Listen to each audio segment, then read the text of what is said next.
J'ai 55 ans, je suis agriculteur depuis 40 ans. J'ai toujours imaginé que les produits phytosanitaires pouvaient représenter effectivement un danger.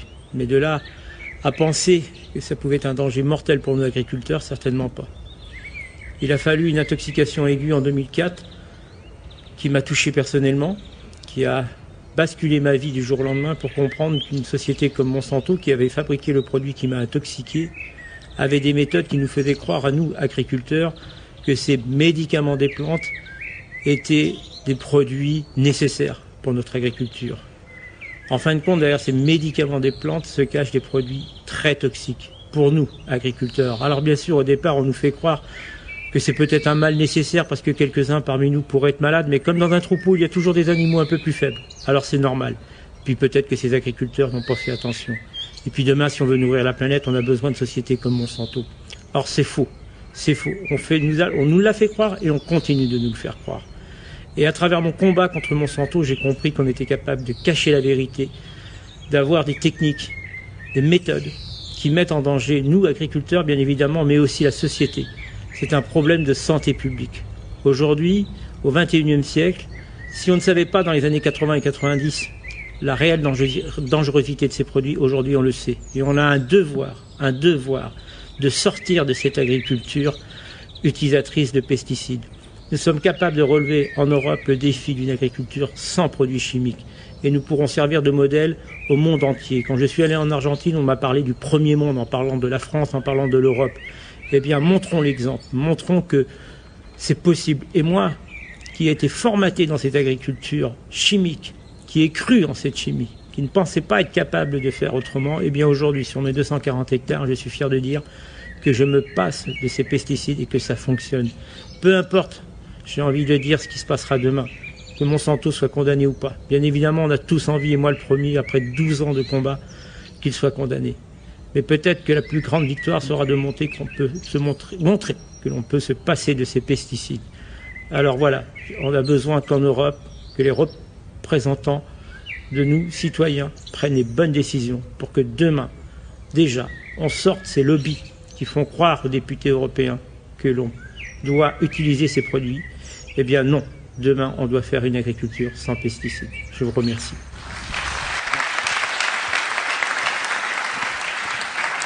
La tâche que me donne l'équipe de campagne ce soir n'est pas aisée pour moi parce que Paul François, effectivement, est un ami. Et quand on a créé Phytovictime en 2010, c'était bien sûr l'objectif de venir en aide des agriculteurs qui étaient contaminés, malades à cause des pesticides. Et c'est émouvant pour moi d'écouter Paul François qui passe une période difficile parce que sa santé n'est pas favorable, alors que demain, le procès va rendre le verdict de son procès contre Monsanto.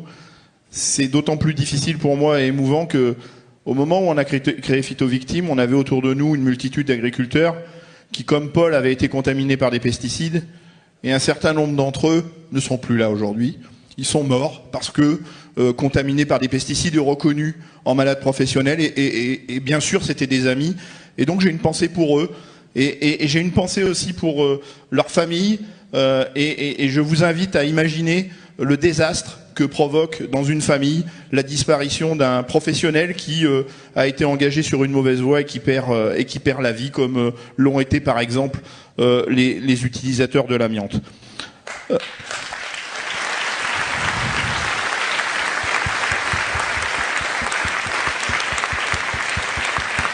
Pour autant, je vous remercie. Pour autant, au regard du courage, de la force, de la détermination que Paul François a mis dans ce combat qu'il a engagé depuis 15 ans contre Monsanto, nous devons porter les alternatives agricoles. Et nous devons le faire dans le cadre de cette campagne électorale. Et quand on sera élu demain au Parlement européen, pardon. Et c'est d'ailleurs le sens de mon engagement en politique. C'est-à-dire que le moteur de mon engagement, c'est l'humanisme, parce que nous devons, pour les générations futures, préparer un avenir décent à nos enfants. Et le carburant de ce moteur-là, c'est la colère que je ressens à côté de l'émotion suite au témoignage de Paul François, la colère de constater que le désastre ne s'arrête pas.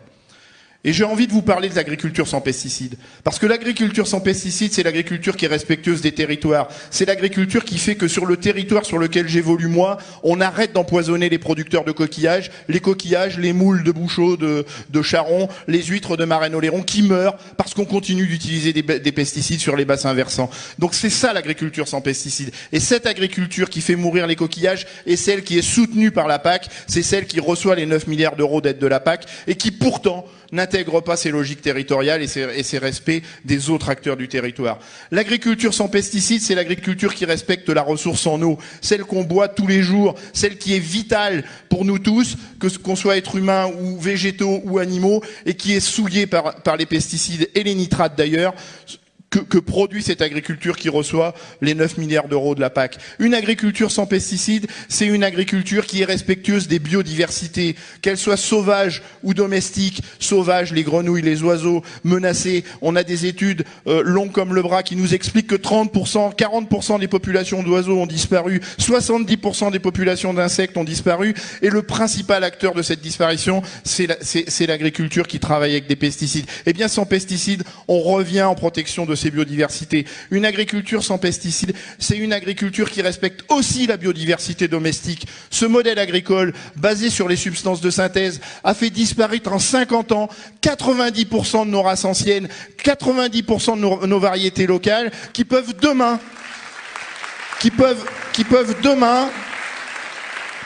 être le support d'un développement agricole alternatif qui n'a plus besoin des pesticides. L'agriculture sans pesticides, on a parlé de la santé avec Paul François et de mes collègues qui sont malheureusement plus là. On va pas revenir sur la démonstration, Paul François l'a fait, mais il y a un enjeu autour de cette élection européenne, c'est le climat. Or, l'agriculture sans pesticides, c'est aussi l'agriculture qui s'engage dans l'atténuation du changement climatique. Parce que l'agriculture qui utilise des pesticides est coupable du changement climatique. Parce que dépendante du pétrole, parce que les engrais de synthèse, les pesticides sont des dérivés du pétrole. Parce que l'usage de ces pesticides, de ces engrais de synthèse sur les sols tue la vie. Et donc tue la capacité des sols à séquestrer les gaz à effet de serre et donc à atténuer le climat. Et donc l'agriculture sans pesticides est une agriculture qui s'engage dans l'atténuation du changement climatique. Et les réponses sont faciles.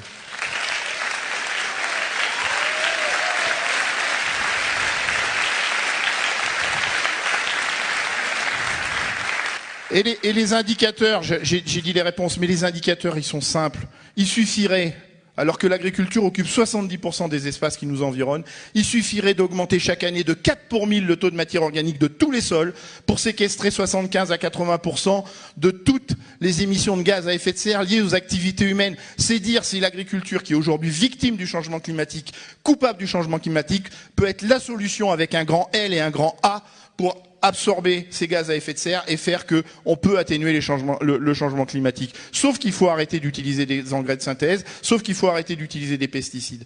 Et donc c'est ça l'enjeu d'une agriculture sans pesticides. Et pour conclure, parce qu'on parle d'Europe aujourd'hui, pour accompagner cette agriculture, pour accompagner la transition de ce modèle agricole-là, il faut bien sûr construire et bâtir les politiques publiques qui permettent de s'affranchir des pesticides.